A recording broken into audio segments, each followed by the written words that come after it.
Unaweza kufukuza. Leteni mshirikiano. Tuendelee. Kwa sababu tuna rekodi, twende. Mtoza ushuru ndiye aliyesamehewa dhambi zake. Alitubu dhambi zake, Farisayo hakutubu. Alimwambia Mungu mambo mema tu ambayo alikuwa ameyatenda. Je, Mungu anataka tufanye nini kwa sababu ya dhambi zetu? Twende Monica. Tutubu. Jamani, jibu la Monica mnasemaje? Ndio. Tuendelee mbele. Mungu anataka tutubu. Tumekwisha kukiona kifungu hiki. Waraka wa Petro wa pili 3:9. Endelea kusoma. Bwana huvumilia kwenu, maana hapendi mtu yeyote apotee, bali wote wafikie toba. Kwa mshirika wa kanisa hakutubadilishi, lakini tukitubu Mungu anatubadilisha. Dhambi hutoka katika sehemu gani ya miili yetu? Dhambi hutoka wapi? Twende Rozi. Moyoni. Dhambi hutoka moyoni. Wengine mnasemaje? Tuendelee. Dhambi kutoka katika mioyo yetu. Yesu alikuja ili mioyo yetu ibadilishwe. Hakuja ili kutupa sheria za kushika tu. Alikuja kubadilisha ili tutake kumtii. Marko 1:14 hadi 15. Endelea. Yesu akaenda Galilaya akaihubiri habari njema ya Mungu. Akasema, wakati umetimia na ufalme wa Mungu umekaribia. Tubuni na kuiamini Injili. Je, Mungu anataka kila mtu afanye nini kwa sababu ya dhambi yake? Twende Rusi. Mungu anataka kila mtu atubu. Mungu anataka kila mtu atubu. Jibu lake liko sawa? Endelee. Mungu anataka kila mtu atubu. Katika juma hili tunaona kwamba kutubu maana yake ni kusikitikia dhambi. Maana yake ni kuungama dhambi. Tena maana yake ni kuziacha dhambi. Ni lazima tuamini kwamba Yesu alikufa kwa ajili ya dhambi zetu. Ni lazima tumpokee maishani mwetu. Haya ndiyo mambo Yesu aliyohubiri, na ndiyo yale mitume waliohubiri. Matendo 3:19. Tunasoma Tuendelee. Tubuni basi mrejee ili dhambi zenu zifutwe. Mungu atazifanyaje dhambi zetu tukizitubu? Mungu atazifanyaje dhambi zetu tukitubu? Mikono iko upande huu umefilisika. Twende Monica. Atatusamehe. Mungu atatusamehe. Mnasemaje hapo? Sawa? Tuendelee. Mungu anataka kila mtu atubu. Watu wengi wanajaribu kuanza maisha mapya. Wanajaribu kuzisahau dhambi zao za zamani na kuendelea kutokea mahali walipo. Hawatubu, lakini wanajaribu kuzifunika dhambi zao. Je, unamjua mtu fulani anayetaka kuwa Mkristo bila ya kutubu dhambi zake? Unamjua mtu fulani anayetaka kuwa Mkristo bila kutubu dhambi zake? Jamani, tuwe wa kweli. Usianze uongo. Semea ukweli. Unamjua?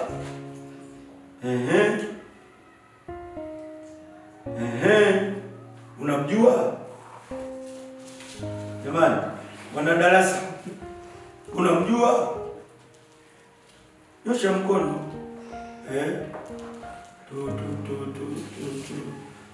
Nani, tuanzie kwa Monica. Monica, unamjua? Anajulikana kwa sababu tunaona mtu mwingine anaenda kushiriki wakati huwa hashiriki. Akitokea tu mtu anashiriki lakini wakati huwa hashiriki. Kwa hiyo huyo mtu analazimisha wakati hajatubu. Unaweza ukaenda ukamvuta pale mbele kama unamjua kwamba yeye anashiriki lakini hajatubu. Kumshika sio rahisi, lakini unajua kabisa kwamba huyu huwa hashiriki lakini amelazimisha kushiriki. Lakini huwezi kumvuta. Kama mchungaji anaweza kumruka mshiriki wa meza ya Bwana ambaye anajua hajatubu?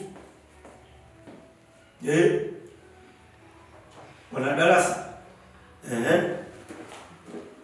Mchungaji, zamani wazee wa kanisa walikuwa wanaweza kumvuta mshirika ambaye anaenda kushiriki wakati wanajua kabisa matendo yake yalikuwa mazuri. Kwa saizi hawawezi, kwa sababu wengine wakimvuta na yeye anampiga kipepsi. Na mchungaji hawezi kumruka. Kwa sababu na ndio maana huwa tunatangaza kila mtu ajihoji moyoni mwake. Wiki hii ametendeaje? Jamani, wana darasa kwamba kama unamjua mtu fulani anataka kuwa Mkristo bila ya kutubu dhambi zake, unamfahamu? Mimi ningeomba nijaribu mchungaji. Maana swali linasema kama mtu anataka kuwa Mkristo, maana hapo ni pasipo kufanyeje? Kutubu. Maana kama unamjua mtu huyo. Kuwataja kwa majina tunaweza yani kama ngumu, lakini wanajulikana kwa sababu tayari Ukristo umeshaweka kigezo chake. Kwamba ili uwe Mkristo kwa namna tulivyosoma hapo, unatakiwa ufanye nini? Yaani toka tulikoanza kule kwenye darasa la kwanza, sio kuchagua njia kufanyaje mpaka hii sasa hili wiki la pili. Ambalo pia linakuelekeza kama tulivyoanza kusema kule kumwamini na kumpokea Kristo, lakini kutubu dhambi. Na kutubu dhambi maana yake huko mbele itakuja kufafanua maana yake nini unaposema natubu dhambi. Kwa hiyo ina maana mimi ningelisema kwa mfano kumjua huyo mtu, mke wa kwanza ni mimi mwenyewe. Yaani naweza nikajikagua tu kwamba mimi hapa napita ama sipiti. Kwa hiyo mimi ningesema wa kwanza ni mimi mwenyewe. Naweza nikaa najijua mimi kwamba Elia anataka kuwa Mkristo lakini hajatubu. Maana yake anakuwa Mkristo jina tu, kama vile tunavyosema kwamba Ukristo wa kuzaliwa kwenye familia ya Kristo. Basi lakini Ukristo unakuwa na vigezo vyake kama ambavyo msomaji amesoma kwamba mtu Mkristo anatakiwa kuwa mtu wa namna gani. Sijui yani kwa mawazo nafikiri kichwa namna. Kwa mtu wa kwanza kumjua ni mimi, lakini pia wako wengi kwenye majengo yetu ya ibada ambao tunajua kabisa kwamba wanataka kuwa Wakristo lakini hawajatubu. Leo tulikuwa tunasimuliana viadisi vyetu maeneo fulani, mtu mmoja kana kumbushia mambo yake. Kwa hiyo sasa nisingesema hapa kwa sababu lakini anasema wakati fulani wewe unapotindikiwa hata katika maovu tunayofanya, wewe unafika mahali unamwomba Mungu akusaidie. Hata kama una mzigo wa toba, unaona kabisa huu mzigo huu, lakini unaomba Mungu. Mtu mmoja alisema hata wezi unapoiba, yani akibanwa kabisa anajua kwamba hapa naweza nikafa. Anaomba Mungu amsaidie, lakini lile jambo analolifanya sio, lakini anamuomba Mungu kwamba ukinisamehe leo labda naweza nikaokoka na nikabaki kanisani. Sasa sijui, nafikiri kwamba labda wako wengi ambao wapo yani kwenye majengo ya ibada lakini sio Wakristo kwa maana ya maandiko wanapotaka kuwa Wakristo kama alivyosoma mwandishi. Sijui, ni mawazo tu ninayofikiria. Umechangia vizuri, na ndio maana nilikuwa nasema hapa kwamba unamjua mtu anayetaka kuwa Mkristo bila ya kutubu, kwa sababu hapa unaanza na wewe mwenyewe kujikagua. Mara nyingi tumekuwa wepesi wa kuonyesha watu wengine, sisi tukajikuta tuko salama kama yule Farisayo. Kumbe inawezekana sisi tumepotelea huko kanisani, tunaonekana kama watu watakatifu lakini kumbe tuna dhambi. Ndio maana yule mtu ambaye alivutwa kwamba anajulikana ametenda dhambi, kwamba asishiriki meza ya Bwana, akamwambia yule mzee wa kanisa anayemkuta kwamba unataka na wewe nikwambie mambo unayoyatenda? Atachimbika. Kwa hiyo ikabidi amwachie, kwa sababu ameshamweleza ukweli kwamba kila mtu ana dhambi, anahitaji kutubu. anahitaji kutubu. Mchungaji mmoja akamwambia wazee wa kanisa, ukiona mtoto wako amezalia nyumbani, tunakutenga, wewe utakuwa sio mshiriki. Akaanza kuzalia mtoto wa mchungaji nyumbani. Wazee wa kanisa wakasema, mchungaji, tuwe na kikao kidogo tuzungumze mambo yetu. Mchungaji akaanza kona. Kwa hiyo pointi yetu kwamba ni sisi wenyewe, kwamba tunamjua, ndio tunamjua, mmoja wapo ni sisi wenyewe. Nimeeleweka hapo? Ndio. Haya, twende mbele. Utasikia yale yaliyotendeka kwako utakapokuja darasani. Dhambi kutoka katika sehemu gani ya miili yetu? Ana Dhambi kutoka katika mioyoni mwetu. Jamani, sawa? Haya, tunaendelea. Je, Mungu anataka kila mtu afanye nini kwa sababu ya dhambi yake? Jibu lake Ana, atubu, si ndio? Sawa jamani? Sawa.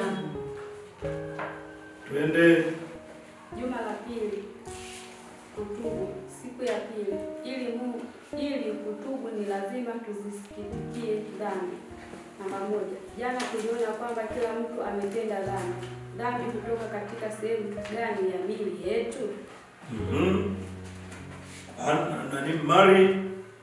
Dhambi kutoka mioyoni mwetu. Twende mbele. Je, Mungu anataka kila mtu afanye nini kwa sababu ya dhambi yake? Rosi, atubu. twende jamani, sawa? Sawa. Dhambi kutoka katika moyo. Mungu anataka kila mtu atubu, lakini kutubu maana yake ni nini? Haya ndiyo tutakayojifunza katika siku 3 zijazo kwenye kiboksi. Jinsi ya kutubu. Namba 1, kusikitikia dhambi. Namba 2, kuungama dhambi. Namba 3, kuiacha dhambi. Soma tena sehemu hizo 3 za toba. Jambo la kwanza ambalo ni lazima tulifanye ni nini? Jambo la kwanza, twende tunalimonika, Tusikitikie dhambi. kusikitikia dhambi. Niendelee. Ndio. Kwanza ni lazima tusikitikie dhambi. Tumeona kwamba watu kuzaliwa dhambini, wanayo mioyo yenye dhambi. Ni rahisi kwa watu kufanya mambo mabaya kuliko kutenda mema. Ni lazima tuone jambo hilo juu yetu sisi wenyewe. Ni lazima tuzione dhambi zetu na kuzisikitikia. Je, tunakuwa katika njia ya nani tuzaliwapo maishani mwetu? Tuanzapo maisha yetu. Je, tunakuwa katika njia nani tuanzapo maisha yetu? Rosi, njia ya shetani. Jamani, tunakubaliana? Semkomola, upo pamoja na sisi? Toa ushirikiano bwana. Twende namba 4. Tunaanza maisha yetu katika njia ya shetani. Tunazaliwa na hali ya dhambi na pia tunafanya mambo mengi mabaya tunapoishi. Tunapofanya mambo hayo mabaya, tunaichagua njia ya shetani. Tukitaka kuichagua njia ya Yesu, ni lazima tubadilike. Ni lazima tuzisikitikie dhambi zetu. Jana tulisoma juu ya watu wawili waliokwenda kusali. Mtu mmoja alimwambia Mungu mambo yote mema aliyokuwa akiyafanya, lakini hakutaja mambo mabaya. Mtu mwingine alikuwa mtoza ushuru, alikuwa anafanya kazi yake kwa njia ya haki. Alisema, Mungu ni rehemu mimi mwenye dhambi. Je, mtu yupi alisikitikia dhambi zake? Ni nani aliyesikitikia dhambi zake? Twende Ana. Mtoza ushuru. Mwenzetu tunasema mtoza ushuru. Wengine mnasemaje? Sawa. Twende mbele. Mtoza ushuru alisikitika. Alinamisha kichwa chake akapiga kifua chake. Alimuomba Mungu amrehemu, lakini yule mtu mwingine alisema mambo mazuri tu juu yake yeye mwenyewe. Tukitaka kutubu ni lazima tuone kwamba tunayo dhambi. Tukitubu, je, tunapaswa kujisikiaje juu ya dhambi zetu? Tunajisikiaje? Tunajisikiaje? Nataka kuona mkono. Semkomola.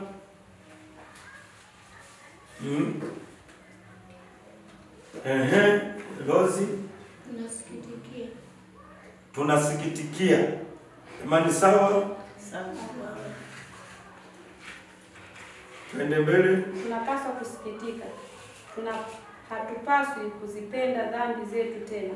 Tunapaswa kuwa huru kutokana na dhambi zetu. Paulo alifurahi wakati wa Korintho walipozisikitikia dhambi zao. Aliwaandikia hivi. Wakorintho 7:9. Naendelea. Sasa nafurahi si kwa sababu ya ninyi kuhuzunishwa, bali kwa sababu mlihuzunishwa hata mkatubu. Sikitiko la kweli kwa ajili ya dhambi hutusaidia kufanya nini? Rusi. Kutusaidia kutubu. Jamani, anasema kutusaidia kutubu, ni kweli? Ndiyo. Twende mbele. Sikitiko la kweli kutusaidia kutubu. Hao watu walizisikitikia dhambi zao kabisa. Wakorintho 7:9 hadi 11. Naendelea. Maana mlihuzunishwa kwa jinsi ya Mungu. Maana huzuni iliyo kwa jinsi ya Mungu hufanya toba iletayo wokovu lisilo na majuto, bali huzuni ya dunia hufanya mauti. Maana angalieni, huzunika huko kwa jinsi ya Mungu kulileta bidii kama nini ndani yenu, naam, na kujitetea. Paulo alisema kwamba watu hawa walitubu kabisa. Huzuni kwa jinsi ya Mungu maana yake ni huzuni ya kweli. Hawa watu walisikitikia kwa maana dhambi zao zilimhuzunisha Mungu, na wala si kwamba wataadhibiwa tu. Watu wanapoziona dhambi zao wanapaswa kujisikiaje? Samkomola. Ni kuomba Mungu. Mwingine tasikitika. Wanatakiwa kusikitika. Jamani, mnasemaje? Twende mbele. Watasikitika. Hii ndiyo sehemu ya kwanza ya kutubu. Lakini tusisikitike tu ati kwa maana tutaadhibiwa. Watu wengine kusikitika tu kwa maana wanaogopa. Watu kama hao wanajisikitikia wenyewe tu, hawasikitiki kwa maana wamemkosea Mungu. Paulo aliita sikitiko hilo huzuni kwa jinsi ya dunia. Nilipokuwa mwalimu, mmojawapo wa wanafunzi wangu alikosa, niligundua jambo hilo. Nilimwambia yule mwanafunzi kwamba achukue muda mfupi kuungama kosa lake, kama sivyo ataadhibiwa. Yule kijana aliniambia, tafadhali mwalimu, ukiniambia ni kosa lipi kati ya yale unayoyajua nitaungama. Je, huyu kijana alizisikitikia dhambi zake kweli? Monica? Hapana. Mwenzetu anasema hapana. Wengine mnasemaje? Ndio. Nani? Rose unasema? Hapana, unaungana na Monica au? Wengine mnasemaje? Jibu ni sahihi? Sahihi. Okay, twende mbele. Je, alikuwa tayari kuungama kwa sababu alisikitika au kwa ajili ya hofu? Je, alikuwa tayari kuungama kwa sababu alisikitika au kwa ajili ya hofu? Twende Rozi. Kwa ajili ya hofu. Jamani, sawa? Sawa. Twende mbele. Kijana huyo alikuwa akiungama kwa sababu aliogopa, hakusikitika kabisa kwa ajili ya kosa lake. Ni lazima kuzisikitikia dhambi zetu kabisa wakati tunapotubu. Ni lazima tuzisikitikie dhambi zinazojulikana na zile zisizojulikana. Hapa kuna sababu mbili ambazo watu walizitoa kwa kutubu. Andika ndiyo kando ya mtu ambaye amesikitikia kabisa. Andika la kando ya mtu ambaye hajasikitikia kabisa. Namba 1.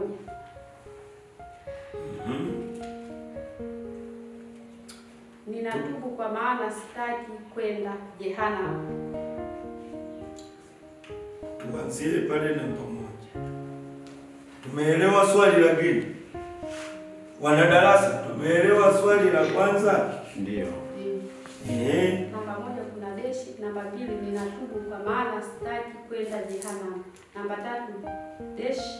Namba 4 ninatubu kwa maana dhambi zangu. Sasa nataka tujibu swali la kwanza. Hapa kama umefuatilia vizuri maelezo ya pale juu, jibu la kwanza ni nini pale? Twende Monica. La. Mwenzetu jibu la kwanza anasema la. Nasemaje Elia? Ni sahihi. Kwa hiyo tuandike la hapo. Haya, swali la pili. Ninatubu kwa maana sitaki kwenda jehanamu. Pale jibu lake ni nini? Swali la kwanza linasemaje? Swali la kwanza. Ninatubu. Swali la kwanza linasemaje? Desh. Yaani unaposoma swali inataka ujaze juu. Si ndio? Yaani swali liko chini, ile dash ndio ujaze juu. Kwa hiyo itakiwa hapa kuna sababu mbili ambazo watu huzitoa kwa kutubu.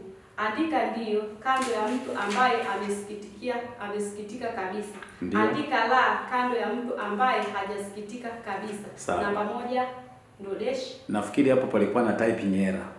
Lakini nafikiri walitaka swali la kwanza lilikuwa ni ile afu ujaze. Nafikiri ndio maana unasoma kama manne badala ya mawili. Si ndio? Kwa hiyo hapo walipoanza kwenye swali, nafikiri swali ni namba 2, nitakuwa ujaze juu jibu lake kwenye namba 1. Kwa hiyo swali hilo unaposoma linasemaje namba 2? Linasema ninatubu kwa maana sitaki kwenda jehanamu. Ndio jibu lake la. Nafikiri ndio la kwanza hilo. Ndio. Aha. Kwa sababu kule chini hakuna ile nini? Ndio. Yaani hawakuweka pale hivyo, wameweka juu. Okay, sawa. Na namba 3 ni deshi. Alafu namba 4 anasema ninatubu kwa maana dhambi zangu. Malizia nafikiri. Ndio mwisho hapo hapo. Ninatubu kwa sababu Dhambi zangu zinamhuzunisha. Hilo swali linaendelea. Yesu ameunganisha namba 5, amesema zinamhuzunisha Mungu. Ndio nasema ni typing error tu. Lakini swali ni hilo. Yaani maswali ni mawili na majibu yake ndio mawili. Kwa hiyo hilo Umeeleweka kwa mantiki hiyo. Sasa swali la kwanza, ninatubu kwa maana sitaki kwenda jehanamu. Ndio au hapana? Ndio tumesema la. Alafu swali la pili, ninatubu kwa maana dhambi zangu zimenihuzunisha. Maana yake jibu ni ndio. Ni ndio. Tumeelewana hapo jamani? Ndio. Twende. Anasema jibu la kwanza ni la na jibu la pili ni ndio. Mtu akitubu kabisa anatubu juu ya dhambi ambazo watu wanazijua, na pia anatubu juu ya dhambi ambazo hazijulikani. Yeye haogopi kuadhibiwa tu, anasumbuliwa kwa maana dhambi zinamhuzunisha Mungu. Dhambi zake zinakuwa nzito na anazifikiria wakati wote. Daudi alizitubu dhambi zake, aliandika juu ya jambo hili katika Biblia. Chukua Biblia yako sasa ili usome Zaburi 51 mstari wa kwanza hadi wa 3. Soma tu. Anasema tukitubu, je, tunapaswa kujisikiaje juu ya dhambi? Tukitubu tunapaswa kujisikiaje dhambi? Wana darasa. Elia wanasemaje? Tunapaswa kufanya nini? Naona kuna moto umekatika kidogo. Sina kitabu nashindwa. Okay. Connection. Anasema tubu, je, tunapaswa tujisikiaje juu ya dhambi? Maana yake neno linasema tukitubu. Maana yake hiyo ni je, tunapaswa kujisikiaje juu ya dhambi? Monica, Kuisikitikia dhambi. kuisikitikia dhambi, wengine tunasemaje? Sawa. Twende mbele. Sehemu ya kwanza ya kutubu ni kusikitikia dhambi. Hapo tuna sehemu zote tatu tena. Namba 1, kusikitikia dhambi, jinsi ya kutubu. Namba 1, kusikitikia dhambi. Namba 2, kuungama dhambi. Namba 3, kuiacha dhambi. Ukisikitikia dhambi, unataka kuwa tofauti, unataka kuwa huru na dhambi ambazo watu wanazijua juu yako, na pia unataka kuwa huru kutokana na dhambi ambazo zimejificha. Andika ndiyo kando ya mtu ambaye amesikitika kabisa. Andika la kando ya mtu ambaye hajasikitika kabisa. Twende. Namba 1, ninatubu kwa maana sitaki kuwaza mawazo maovu. Hapa natupa na kama lile la kwanza kwamba juu chini chini juu. Kwa hiyo swali la kwanza, ninatubu kwa maana sitaki kuwaza mawazo maovu, ndio au hapana? Monica. Ndio. Jamani, Monica anasema ndio. Wengine mnasemaje? Sawa. Twende la pili. Namba 2, ninatubu lakini ningali ninapenda kuwaza mawazo maovu. Hapo hapo ona darasa. Bosi. La. Twende. Jibu la kwanza ni ndio na jibu la pili ni la. Je, sehemu ya kwanza ya kutubu kabisa ni nini? Je, sehemu ya kwanza kabisa ya kutubu ni nini, Elia? Kuisikitikia dhambi. Kuisikitikia dhambi. Jamani, sawa? Sawa. Twende mbele. Sehemu ya kwanza ya kutubu ni kusikitikia dhambi. Biblia inasema mengi kuhusu kutubu. Ni muhimu sana tukijua maana ya kutubu kabisa, lakini ni muhimu zaidi kufanya hivyo. Je, wewe umewahi kutubu? Hapa sasa ndio uwe mkweli. Kama hujawahi kutubu, hapa tunakurudisha kundini hapa. Je, wewe umewahi kutubu hapa? Hii itoke moyoni, sio hapa, sio mdomoni hapa, itoke hapa moyoni. Je, umewahi kutubu? Nani mamasa? Ndio. Zetu wanasema ndio, wengine mnasemaje? Ndio. Haya, twende. Unajisikia namna gani juu ya dhambi zako?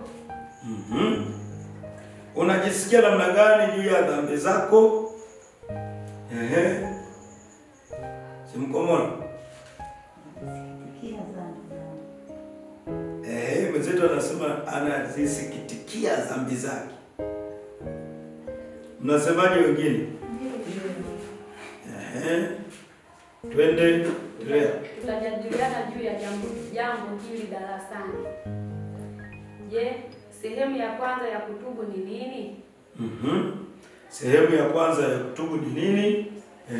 Kuisikitikia dhambi. Kuisikitikia, jamani, ni kweli? Ndio. Twende tena. Andika ndio kando ya mtu ambaye amesikitikia kabisa. Andika la kando ya mtu ambaye hajasikitika kabisa. Namba 1, ninatubu kwa maana kanisa linajua dhambi zangu. Ninatubu kwa sababu kanisa linajua dhambi zangu. Ndio au la? Mama Ombeni. La, jamani, kweli? Ndio. Haya, la. Ende pili. Namba 2, ninatubu kwa maana Mungu anajua dhambi zangu. Monica. Ndio. Jamani ni